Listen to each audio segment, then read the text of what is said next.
Welcome back to another No Golf, No Glory video. In this video, my dad will be helping me going through a swing change. Now this is going to be a series, one of probably not too many, but I am going through a big swing change. Let's go. All right, guys, so the first thing we're going to start off with is a P-wedge. You want to start off with a lofted wedge, a shorter wedge. P-wedge is good. 48 degree is probably like the less I would go. 48 degree, if you got one, like that's a gap wedge. But pitching wedge should be fine when you're going through a swing change. I want you to actually hit a 7-iron because you actually do good with short clubs. I want you to get a 7. All right, so he got a 7 in his hand. Yeah. And this will really show you what he's really swinging like. So hit a few balls. Let's see what you got going on. We're going to look at the numbers. Because a pitching wedge, you can get away with being steep. But these longer clubs, you really can't. All right, guys, look at this. See how that's a weak fade, like sliced out. Yeah. But this is what he's been looking like on the course. So we're trying to fix that. Give him one more. Yeah, I'm going over the top a little too much. He's over the top 5 degrees. Worst I've seen is 7. The face is open. And so that means like I'm really just out here, and I need to be down here. Yeah, and we're gonna get you there. back. Give me another test run. Let me see.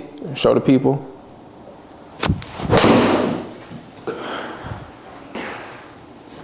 That's the one that you did the other day ago where the divot was left. Yeah. So there is a actual picture that I have. So look at this. That's my tee, and that's my divot. Proof is like, look how fresh that looks. All right. And that's the hole. You can still see it right here. I was going off that way. And that's the hole. But I don't know if you can see my ball right, like on the right of it. But that divot was going, let's say, over here. Yeah, the divot was way left, but he had to close the face up enough to compensate it. So he's doing a lot of compensations. You guys will see that shot that he just did and be like, oh, you could play that one. No, how many times are you hitting like that in 9 holes? Bro, Once. Or twice. I'm manipulating the face a little too much. Yeah, he happened to over close it so it don't fade out as much. Yeah. And it's hard to time that up. The first thing I noticed with Elijah is his takeaway, it gets a little flat. Like I want his arms to be on the shoulder line here. When Elijah is coming in, he's coming in like this. Well, you're gonna be dumping, because right now this is on plane. But for some reason, most humans, when we swing, we don't just swing right back as we left it. We're either gonna go above it or under it more. And if you're right here, already on plane, ideally I do want him to just come right back. But that's not happening for you guys. Most of you guys that's watching this video, is not happening for you. It didn't happen for me, and it's not happening for Elijah. He might do it one time, but it's not over and over and over. I think that what works for him is to come up higher so he can have room to go lower. You got it? So watch this. Am I covering up my shoulders? Yes. Now he got room, and I don't mean like you need to be going all the way up here. Like, you know what I'm saying? Yeah, for your hands to be over your head. No? Yeah, you ain't gotta do all that. You ain't gotta feel like you lift that much. Cause I do want it to be like tight in here. I don't want it to be too much space in here. So we can just go here and just feel like you just rise up a little bit with a turn. Now you can actually go under. Can you tell them, well, what happened if you do have too much room? If you leave your... Yeah, it's gonna be timing issues. Timing issues? Yeah, you're gonna have timing issues. That's why a lot of people like to put the glove underneath the armpit. So you can stay connected. Yeah, so you can stay connected and come down close. If not, if you too much, you can go over the top too. You know what I'm saying? You go over the top. You can just, it can be just weak. It can be timing issues. You know, timing, you can lose power all because you're not connected, synced up. So that's the main thing. So the main thing is I want Elijah to practice going up. All right, we need to do a video about all of the swing trainers we got, and the reason to have them, yeah, and showing the ones that we actually like and what we don't like, because there's one that will guide you along the line, have you come up, and from here, I don't want him to lay it down right now. We don't want to lay it down in the backswing. I want you to be up. So then we can lay it down on the downswing. So let's see you do that a few times. Yeah, and you can see right now how that's a problem. That's too much shoulder showing, and then downswing, that's usually what it looks like right there. And then that's a weak fade or slice right there, depending on the face. I want to take you through what this stuff feels like. Because his takeaway is messed up, I want him to feel like he's just going backwards for a minute. Put the block right on your club. It needs to be right where you set it at, and I need you to just push it back.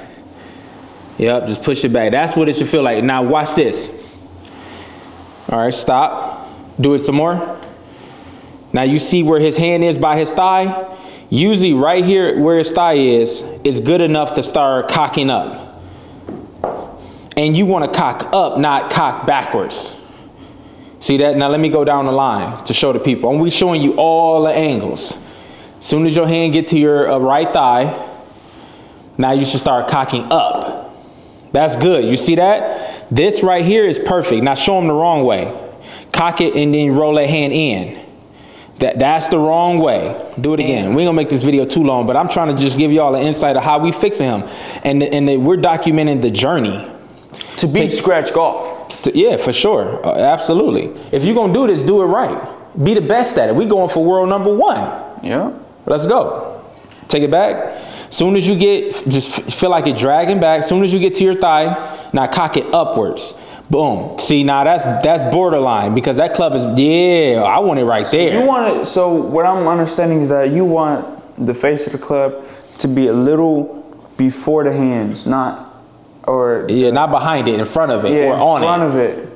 Truthfully, you can get away with it just barely behind it, but if you're always behind it, then when it's time to under pressure, you're gonna be way behind it. So go right now where it's barely behind your hands. You can actually get away with that in for real. If you practice that, bro, then when the pressure is on, you're gonna whip it inside. So I'd rather you practice keeping it on the outside.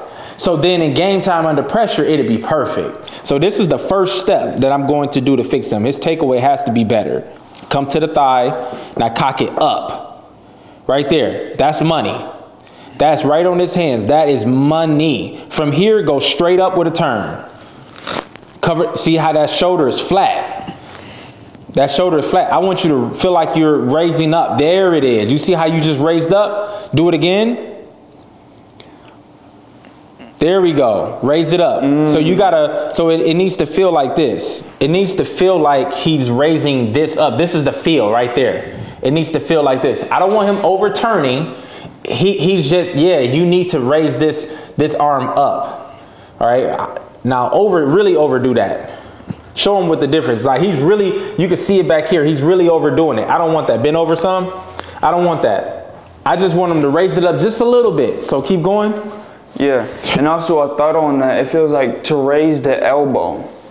That's another way. Yeah, raise the elbow. Yeah. Feel like you're holding up a tray. That'll work. I just want it up a little bit more. Can you raise it up just a little bit more? You flexible enough? Yeah. Let's see your takeaway. Let's see your takeaway. Now let's see you mix it all together. Cock up. Now raise up the plate. Right there. Boom. That's perfect. You can see that, guys. Hold it, hold it, hold it. You can see it. How his arm is covering up that shoulder. Right there. And he did that. So now we got to work on what's the down move. So let's do that. So guys, actually, I think there's going to be a disconnection with understanding the cock move. So go take it out. Now from here, I want you to look at his wrist. Cock upwards. He's cocking upwards. Do it and hold it. Now hold it. Now watch when I come around here. See that? Now do it the other way. Go back and cock it inwards. Like, you see the difference? Here's the thing. Just whatever you do, don't expose this forearm too early. So keep that forearm down and then cock up. Now watch that. So he didn't expose it. Now hold it. I want you to hold it. Do it again and hold it. Now watch how I come around. Boom. See that? And look at his face. Look at the club face. Look at that. And look at his back. It matches. The back and the club face. Those two need to match. So now we're gonna focus on the downswing. So one of the things that I told him was the arm wrestle move. You gotta feel like you lose the arm wrestle. So I'm literally gonna arm wrestle him and make him feel it. So up at the top, and you lose the arm wrestle. There you go. You lose it. So now do you see how his club head is falling backwards? I don't want it falling backwards too flat. You feel me? We got to get this club head from going here. That's not working. So we got to do something to lay it down. There's a couple things that I'm going to make him feel. I'm going to make him feel like this arm wrestling move, and then I'm going to take him to the wall drill. So for like 10 reps in a row, I want you to lose that arm wrestle feel. Don't slack on the takeaway, and then cover the shoulder. Up, yep, perfect. Now lose the arm wrestle. There we go. That's a little too much, but yes. Actually, I do want you to overdo it a little bit. Yeah, overdo the practice, so then real game it'll be perfect. And then when you doing it too much in real game, then we'll dial it back. There you go. Good. There we go. That's perfect. Let's show the people what it looked like from the side angle. Give y'all every angle, because I know I be wishing that people did that. Lose the arm wrestle, but you see how the club lays down. Yeah, I be watching YouTube videos and stuff, and I be like, man, why they won't show that angle? Man, I wish I be searching for certain angles. We giving you all the angles. We love y'all. There we go. You see it lay down? See how the club head gets back? It's a hard feeling to trust, ain't it? Under pressure? Yeah, really. I'm telling you guys, that feeling is hard to trust. Let's go one more time. Stop. Let's see that. Let's see this angle. There we go, right there. Now, I do have a question. Go ahead. I know that, lose the arm wrestle. Yeah. I tend to, go up to the top, cover my my elbow, and then I do this, but as I'm losing the arm wrestle, I like to go towards the ball. So actually, let's fix that right now, because you're turning your shoulder. So you cannot turn your shoulder. You cannot turn. You got to rock under. Yeah, you got to rock under. So that means... Let me get it from this Yeah, view. do this angle. Yeah, you see... So stop right there. Guys, you see how this shoulder is going upward? Now, I used to have this feeling of making the shoulder go upward, and I don't know if that works for everybody.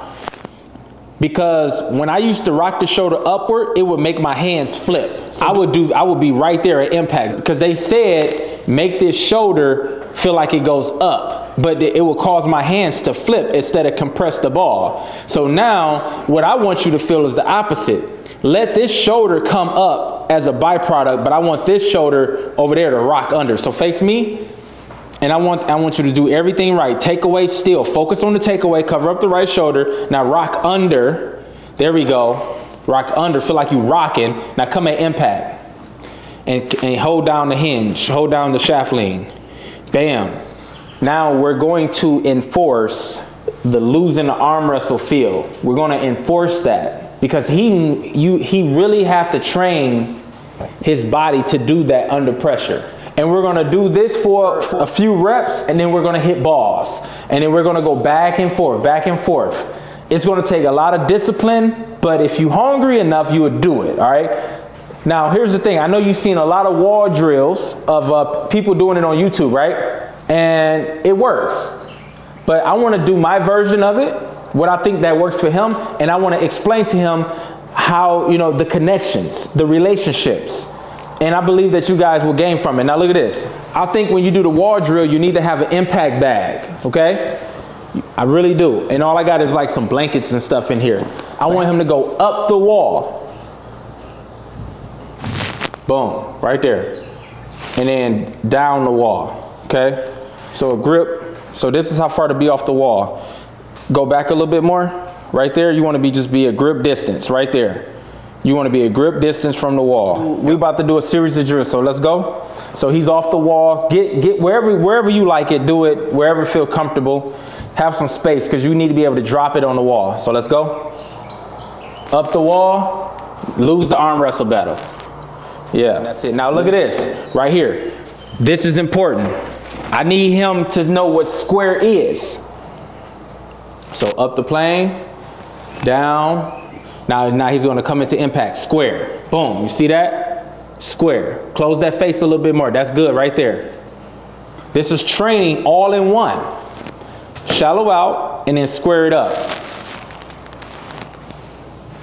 Square it up. Boom.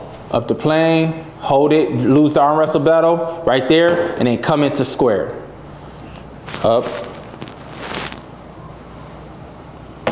Close the face. There. Go slow, go very slow. Bam. Okay, square it up, perfect. Do it again. And guys, I want the bag at impact. So go up. Right there, boom. Do it again. Now, I like what he just did. I want him to hold it. Go up, hold that, hold it right there. Hold that, look at it. I want you to look at it. Get used to that. I want your mind, body, and soul connected to that move. And then come down. Boom. Turn that hand down. Boom. Do it again. Up the wall. Hold it. Visualize that. Feel that. Feel what your arm is doing. Feel what your legs are doing. Rock under. Rock that shoulder under. Boom. Good. Keep going slow. He's doing good, y'all. Do it. My back little workout. crazy. Little workout. Little workout. Wow. Little workout. Little burn. Little burn don't hurt. Little burn don't hurt. Come on. Good. Now right there, hold it on the wall. Now I want you to rock under. Rock that right shoulder under. Bam. Go back up to parallel.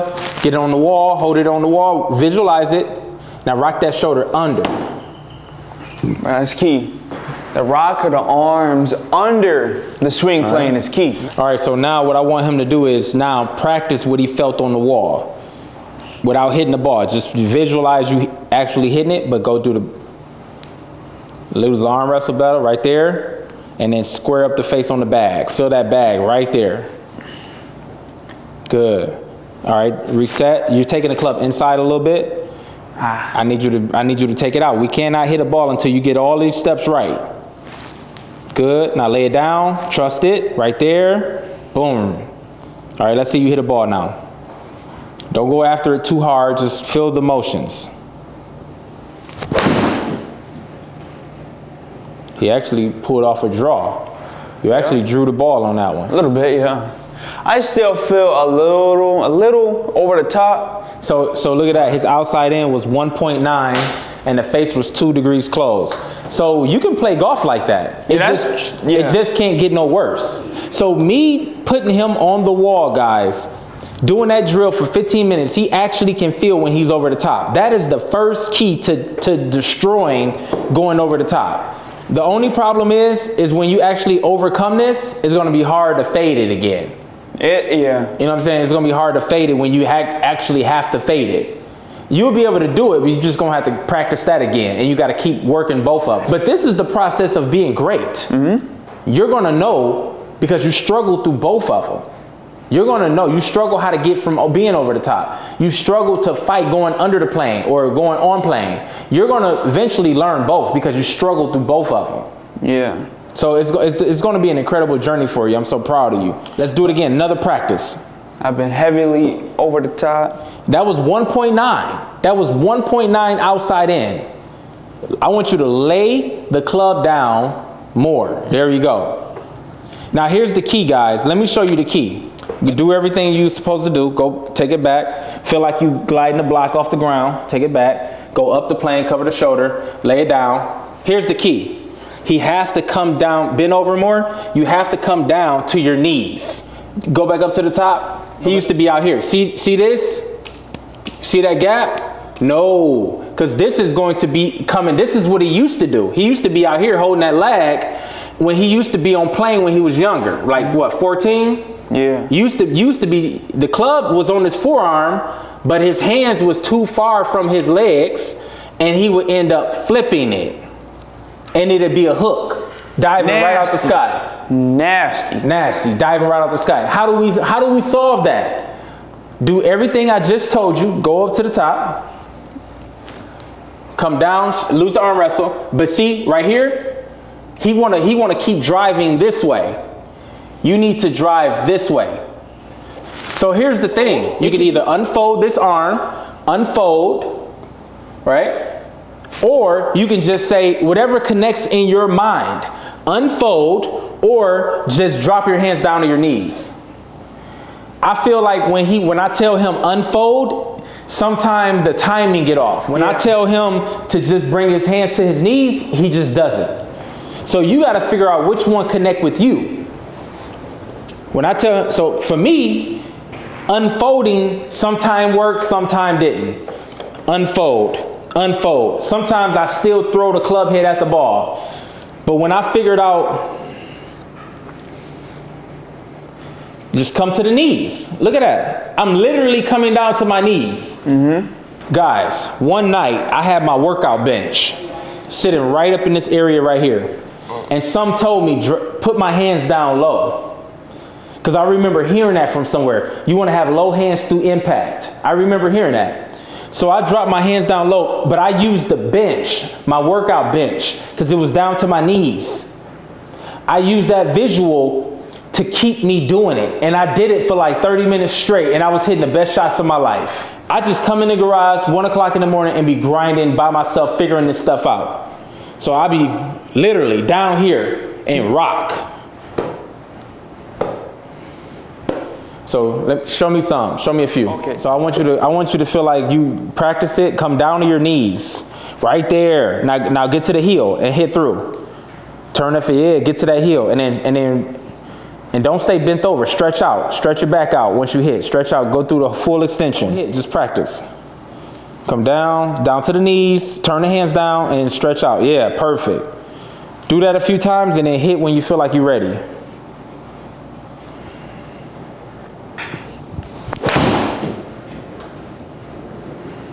Close my hands. My hands. If you turn that logo towards the target, you would have been good. Look at that. Outside in 0.1, but the face was open. 2.4. This is so much improvement. Go up to the top, lay it down. Do you see that? Do you feel that? All right, so look. So when you go full speed, you got to be patient to lay it down. Patient, yeah. So don't yank it from the top. No, you took it back. You took it inward. See, look how weak that fade is. That was a super weak fade. You took the club inside. You never even took the club straight out. Wow. Outside in 2. Open 6.8. All right. You never took the club. You took the club straight inside. You have to go slow. I want you to go slow. You do it. Now lay it down. You gotta find better tempo. We gotta make this video about tempo for sure. That was better. That was better. That was way better. That was way better. You didn't get all the distance, but look how it stayed on line longer. I'm just stuck to that right side. So we're gonna wrap up training session part 2. As you saw in that last one, when he slowed it down and timed it up, I literally had to do that because I was 15 degrees over the top. I haven't seen him 15 degrees. I was 15 degrees over the top. My ball was trash. I had to stop playing golf and practice. So that's the journey he's on, guys. He just got to go slow with it. Do small little chip shots. Go really slow until his body just starts rocking under and doing what they need to do. I don't know. Let them know. Let them know what to expect. Yeah. When you're trying to do something new, trying to change how you swing, don't go with a full mid iron to a full. Go with a P wedge. P wedge. P wedge. Yeah. And then just take the time. Go slow. It's a journey. It's going to be worth it. You guys see him not playing so good right now, over the top. You know, crazy. Yeah. He about to put the work in. Mm-hmm. A month, 2 months from now, you're going to see him different, and it's going to be amazing. All right. Yeah. So hey, don't forget to like this video, comment, and subscribe. And you already know it's glorious.